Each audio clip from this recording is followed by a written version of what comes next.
We are surrounded on all sides, above and below, within and without, by love, protection, divinity, and magic. The circle is cast, and so it is. Hello. My name is Chelb. My pronouns are they, them, and this is Phasecraft Collective, your weekly check-in with the tarot to get the vibes, see what's possible, see what could happen for the week ahead. We are looking at the week of July 29th into August 4th. August is here, friends. We have a big week with a celebration of one of the Sabbats, LUGHNASADH or Lammas, depending on who you are, what you're up to. But LUGHNASADH is the traditional Celtic harvest festival celebrated around this time of year. And I will be leading a LUGHNASADH spell circle on Saturday, virtually over Zoom. Will be recorded, so if you can't be there live, it's Saturday the 3rd from 1 to 3 Central Time. So if you can't make it live, you'll get it emailed out to you afterwards. And depending on how you practice, the modern calendar recognizes LUGHNASADH on August 1st, but in ancient times, it would have been the second new moon after the previous solstice. So that would be the new moon on Sunday, August 4th. So you can come to class, workshop, spell circle, whatever, on Saturday and do the inspiration and abundance ritual with us then. Or if you can't make it, you'll get the recording and you can do it on Sunday. It's like this beautiful little 4-day period where we can kind of revel in the energy a little bit. Of course, the info for that is in the episode description, so if you're interested, go check that out. But let's get a vibe for the week, huh? That's why we're here. We're here to see what the tarot has to say for us. Let's start by taking a moment to breathe, to center, to ground, to come into our bodies, into our space. I'm just going to apologize ahead of time. I've been extremely burpy for the last couple of days. So, it could be the fact that I love to eat food that builds up gas. What can I say? That's what being plant-based is kind of all about. Anyway, so if at any point I have a little moment, just know that that's what's happening. And I appreciate your grace. And thank you for your patience with me while I endure being a human. So, let's get grounded. Let's be here now. So, if you'd like, you can join me in closing your eyes and taking a couple of breaths. You could also just let your gaze kind of settle down at your cheeks or find somewhere out in space for it to land. And just let yourself settle into this moment. Let yourself breathe and be here.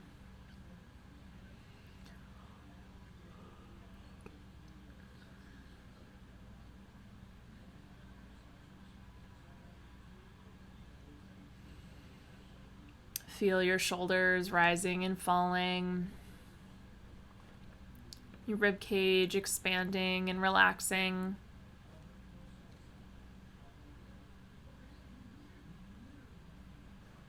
And focus your energy, your intention, your breath into wherever you're making contact with the earth. Whether it be through your seat on a chair that's connected to a floor, that's connected to a building, that's connected to a foundation deep in the soil. Whether it's your feet on the floor, your back on a bed, however you are held in this space. Feel your body connecting there.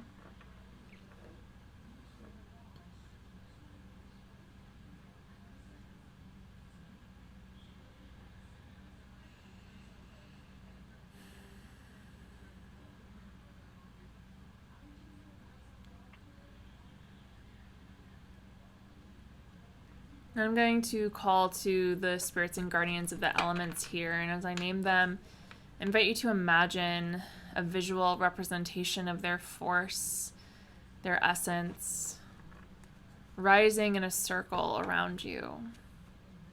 You might see stones or some kind of plant or flower rising up from the ground. You might carve a moat of flowing blue water or light a ring of fire. You might see a ring of salt appear around you, or simply a force field of air to hold out all unwanted, unnecessary, and negative energy. I call to the spirits and guardians of the north, of earth, of the deepest roots and the tallest trees, of the stardust that gave shape to this planet and to our bones. Hail and welcome. I call to the spirits and guardians of the east, of air, of wind and breath, of thought and change. Hail and welcome. I call to the spirits and guardians of the south, of fire, of the life-giving sun, the powers of creation and destruction, cleansing and renewal. Hail and welcome. And I call to the spirits and guardians of the of the west, of water, of the oceans and our blood, the rivers and our sweat, the rain and our tears. Hail and welcome. We are surrounded on all sides, above and below, within and without, by love, protection, divinity, and magic. The circle is cast, and so it is. Can take a couple more breaths here. Whenever you're ready, you can open your eyes. Cool. Tried to bring East in twice. What can I say? We love the swift, communicative energy of the wind of the East. All right, let's see what's happening. I'm using Todd Alcott's Horror Tarot today, which is so fun. I don't normally go for like modern, like pop culture-y decks, but this one's designed like vintage movie posters, and I'm a huge fan. And the guidebook is so cute. He like created a fake movie studio, and each of the cards is a movie, and he talks about like things that happened on set and with the actors for each card. It's pretty fun. And it's actually got like really good like keywords on the cards too, and the design of the poster. So if you've been looking for a deck to kind of like, I don't know, give you hints as you learn, this is a pretty good one, especially if you're into vintage horror stuff. All right, we've got some fun things coming out so far.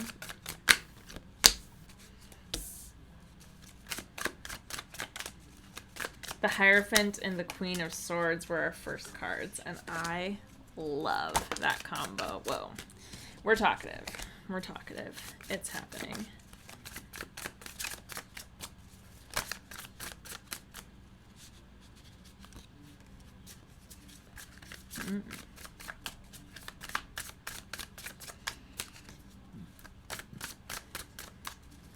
Lots of wands.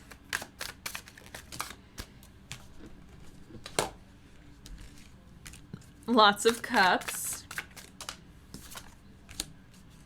Lots of swords. Okay. Whoa. Another sword. It's like, yes. You want swords? I've got them. Okay, this deck seems really talkative, so I'm just going to give it one final shuffle here.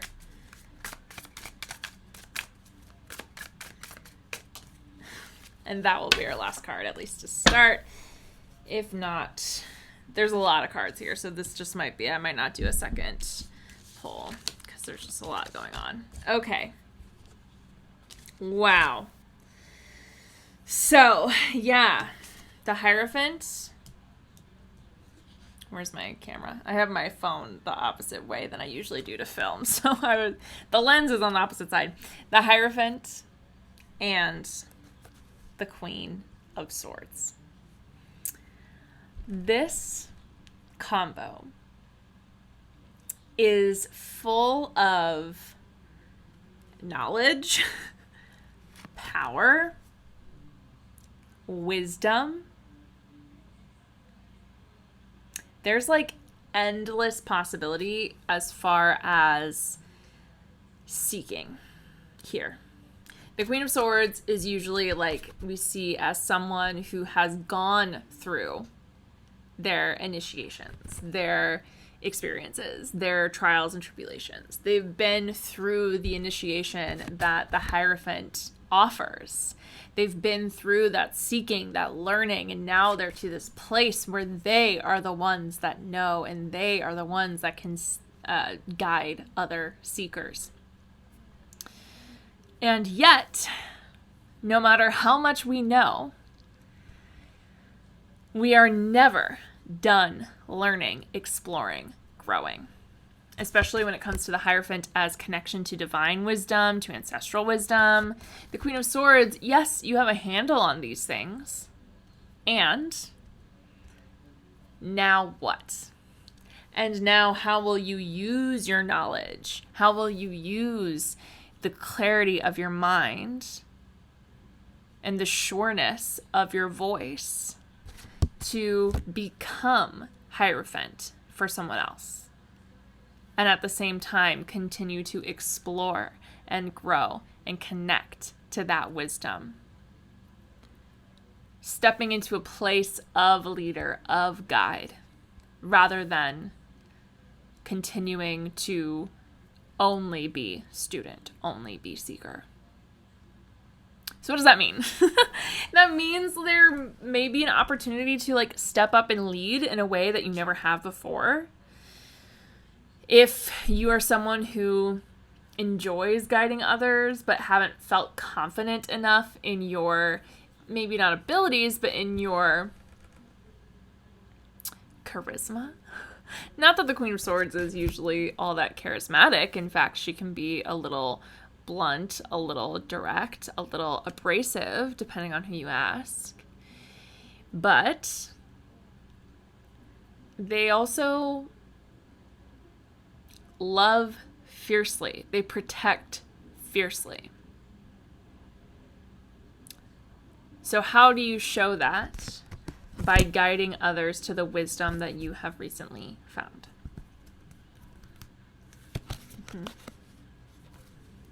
This is followed by Temperance, one of our favorites, the Knight of Wands, and the Queen of Wands. This Temperance is this transition between seeking, between direct action, between movement and pushing and initial inspiration to confidence, to ability, to self-assuredness, and again, leadership. Having the Queen of Wands and the Queen of Swords both in one reading is like so special to me. I really love that energy of taking, again, this like knowledge and directness and like ability to lead and turn it into an experience. Your public persona, the thing that you're putting out for people, having it be, again, an experience, something to behold, something to enjoy that is maybe different than what they've seen before, than what you've done before. The Knight of Wands is that motivation, that drive to like do something, be something, change something, make something. And it is through that process, when we come with Temperance, how can you add the things that you know, the things that you have done? How can you mix together the old with the new? the considered right with the considered wrong, to make something strong and fierce and powerful in yourself as Queen of Wands.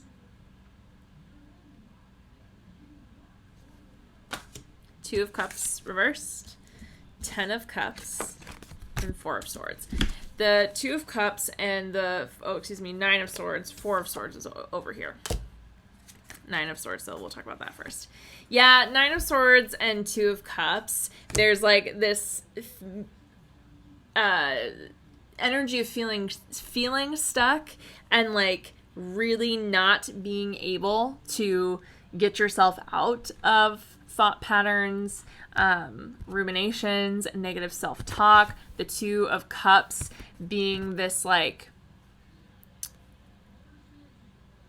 interesting moment of how your anxieties are influencing your relationships, and the 10 of Cups inviting you to recognize that the people in your life want you there, that the emotional abundance, the fulfillment, the connections that you want, desire, deserve are there if you stop second guessing them, if you stop second guessing yourself and the things that you have to offer, the things that you have to give. This ties back directly to like that Queen of Wands, Queen of Swords energy of like this rumination, again, this anxiety, these emotions, these thoughts that pull you back, tie you down, keep you separated from your favorite self and from the people around you. If you are constantly worried about not being enough, then you won't show up fully for the people in your life. So instead, know that you are enough. And if you are a paid subscriber to my Substack, this actually came up in your reading for the month ahead that's going out on Thursday. But it's not about shutting down negative thoughts necessarily, especially with the 2 of Cups here. It's about saying, yes, that sucks. Yes, this is hard. Yes, I don't know what's going on. And also, other things are true. Also, I have these people to support me. Also, I am emotionally fulfilled in these other ways. I'm creatively fulfilled in these other ways. So as difficult emotions bubble up this week, take a pause and say, yes, I hear you, and here's what's good. Here's what's possible. Here's what I can do. Okay. Now we're having, this is a really interesting combination with the Page of Pentacles, right? Yeah, Page of Pentacles, the 9 of Wands, and the 4 of Swords that I thought was coming up earlier, but it's right here. So the 9 of Wands is usually asking us to just keep moving, right? It's usually an invitation to push through because you're almost somewhere. You're almost where you need to be. On the other hand, the 4 of Swords and the Page of Pentacles. And the 4 of Swords is rest. It's recovery. It's taking a step back. I always talk about it as active rest. I probably have talked about it in this podcast before. It is taking a step back to evaluate, to reground in your mission. And the Page of Pentacles is like pure student energy, pure curiosity and learning and dedication. So, wherever you are, whatever you feel like you just can't quite reach, we're not going to give up, but we are going to take a pause. We are going to reevaluate. We are going to let ourselves rest. And again, recover. And in that rest and recovery, we're going to see what we can learn. We're going to see what new perspectives we can gain. We're going to see what smaller things we can maybe build while we wait for the energy and the drive to complete what we started. Yeah. Okay.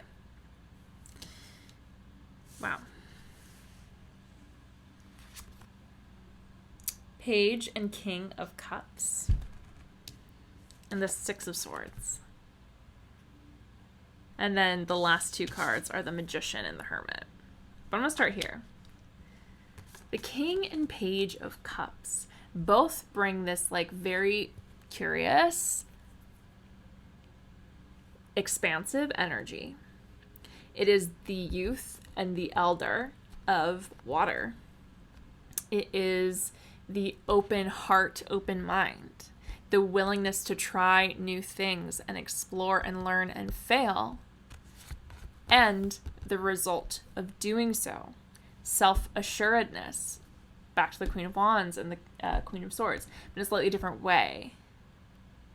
So when we're talking about elements in the tarot, we have like each suit has its elemental association, right? But then the court cards also have elemental associations. All the queens are water. So the queens are going to be like the Queen of Wands is water of fire. And like how does those things interact? And then with the King of Cups, we have earth of water. But there's that watery aspect that comes from the queens and into this. I mean, I hate, using gender binary stuff, but into this like quote unquote masculine energy, this elder energy. Forget I said anything about masculinity. Into the elder energy, into the expert energy. The king is the most evolved version of the page.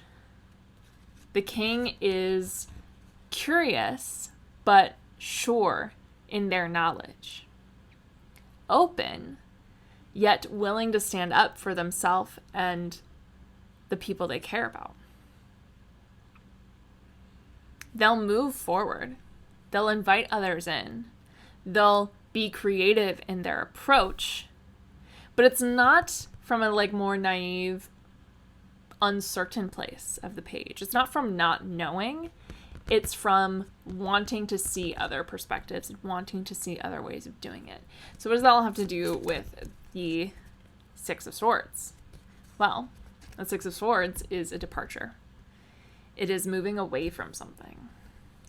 And it is this journey for you, for us, of moving from that page place into that king place.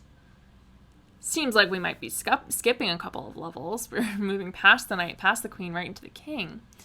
But maybe you've been playing it a little innocent, a little I'm just a baby for far too long. Maybe it's time you leave that energy behind and become fully aware and set and strong in your emotional expression, in your interactions with other people, in your ability to lead by example with vulnerability, forgiveness. Not forgiveness, what's the word I'm looking for? I mean forgiveness, vulnerability, compassion, and love and intuition. Instead of thinking, well, I'm just a beginner, I don't know. Leave that shit behind and move into, I've actually been doing this a long time, and if I put my head down and actually think about it, I know quite a bit. Which leads me into the Magician and the Hermit. We're going to start with the Hermit. We talk about the Hermit frequently, I think. Maybe not here. Maybe I've talked about the Hermit in other places. The authentic self. Knowing the authentic self. Taking the time. I mean, we have the Four of Swords. This, like, invitation to take a step back, right? To rest and recover. The Four of Swords and the Hermit are very connected.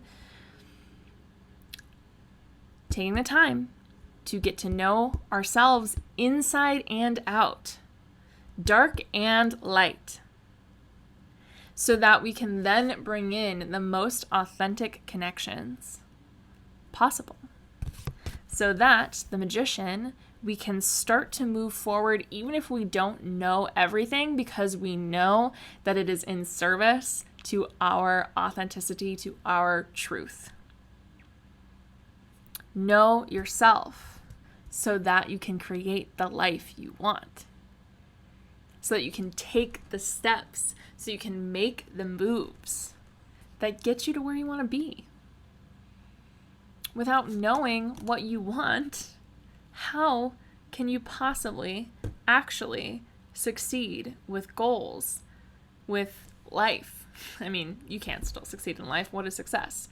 But if you don't actually know what you want, goals don't really mean anything.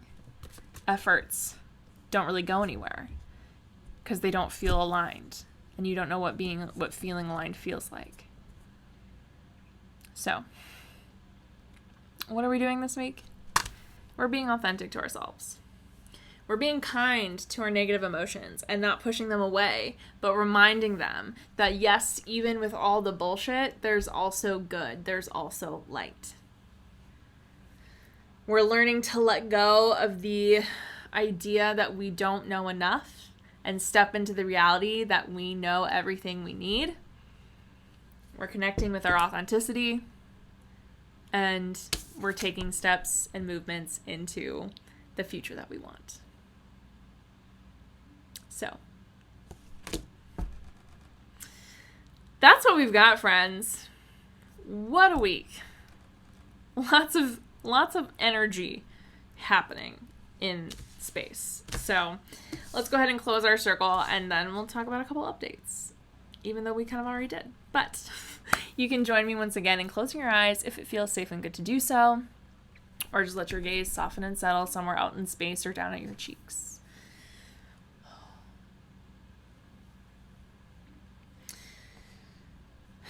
Wherever you are, reimagine any elemental walls that you put up around yourself. Feel your body connected to the earth. Feel gravity holding you in space.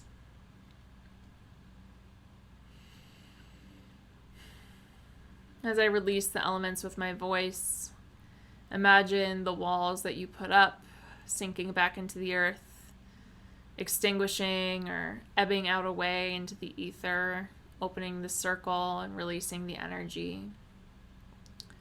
I release the spirits and guardians of the west of water, the south of fire, the east of air, and the north of earth, sending you back to your place in the natural order with praise and with gratitude. And I now send the energy of all those watching and listening back to them whole, complete, and intact. I take my energy back to myself whole, complete, and intact. May we remain friends, though our energies are no longer crossed, corded, or tangled at all, starting now. Take a breath, feel your energy settle into you, all yours. The circle is open, and so it is. Cool. Lovely. Well, as always, it is a pleasure to be here with you every week, even though there's not very many of you yet. We'll get there. So what's going on? I talked about LUGHNASADH in the spell circle at the beginning. I've also opened registration for Phasecraft. Phasecraft is my 4-week introductory tarot course. It is an absolute blast. We break it up into 4 weeks. It's 4 Saturdays of 3-hour classes and then a workbook that you can work through at your own pace that is kind of aligned to the themes of the classes each week. The first week we go in depth in the history and evolution of tarot, where it came from, what it's gone through, who does it, why we, all sorts of fun stuff. So you get to learn a lot about where it comes from. The week after that, we jump into some color symbolism and intuitive reading methods and go in depth on the major arcana. The week after that, we talk about numerology and the court cards. And then in our final week, we'd go through reversals, we go through spreads, and we answer any final questions. So we go in depth on the major arcana and the court cards because those are the ones that people tend to have the most trouble with. And then you get in your workbook, there's like a full breakdown of all 78 cards from the, with the descriptions from the Marseille, the Smith-Waite, and the Thoth decks. So it's like in depth, but we do it in a way that makes it kind of easily digestible. It's a lot of information, but you have space to kind of breathe and think. So it's not all thrown at you at once. Every class is recorded and sent out afterwards. So if you are registered, even if you can't make it live in person for Zoom, then you get the recording. So if you're in a different time zone or you just can't be there, it's fine. You get all the information anyway. I offer 3 pricing tiers for Phasecraft. So the lowest is $200, the highest is $300. So it goes $200, $250, $300. Yeah, I do payment plans too. So if you need to set up a payment plan, it breaks up the tier into 4 equal payments due 2 weeks apart. So you can just email me and we can set one up for you. And that's it. But if you have any questions, feel free to reach out. You can DM me on Instagram or shoot me an email at chelb@phasecraftmagic.com. And that's it. That's all she wrote. All they wrote, because I'm talking about myself. Anyway, that's all. Make sure to subscribe to my newsletter so you get tarot scopes on Thursday. And I'll let you go now. So thank you again for being here, for listening, for watching, whatever you're doing. I hope you have the best week ever. And I'll see you next week when Mercury goes retrograde, I'm pretty sure. How fun. Have the best day.